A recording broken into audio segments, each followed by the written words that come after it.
Samang mahigit 700,000 pisong halaga ng shabu mula sa top 8 regional high-value individual sa isinagawang anti-illegal drug operation sa Moncayo, Davao de Oro. Ang nasabing operasyon ay bahagi ng pinaigting na kampanya ng PNP at Philippine Drug Enforcement Agency upang tuldukan ang aktibidad ng mga high-value targets na nagpapalaganap ng bisyo sa mga komunidad. Ibabalita yan ni Patrolwoman Daphne Pasaol. Ang top 8 sa listahan ng high-value individuals sa rehiyon ng Davao sa ikinasang operasyon ng pulisya madaling araw nitong Hunyo 5 taong kasalukuyan sa Barangay Union, Moncayo, Davao de Oro.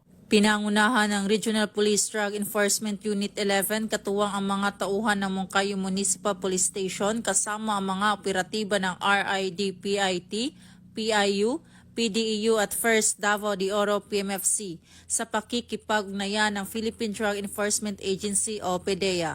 Ayon kay Police Major Maynard D. Pascual, hepe ng Regional Police Drug Enforcement Unit 11, kinilala ang suspect na si alias Bobong, 46 anyos at residente ng Purok Doranta, Barangay Union, Moncayo. Na-recover mula sa suspect ang tinatayang 105 grams ng shabu na may standard drug price na humigit kumulang 714,000 pesos.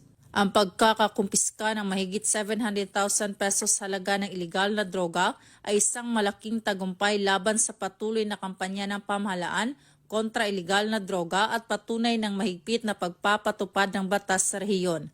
Patuloy ang investigasyon ng mga otoridad upang matukoy kung may iba pang sangkot sa ilegal na aktibidad ng naarestong suspect.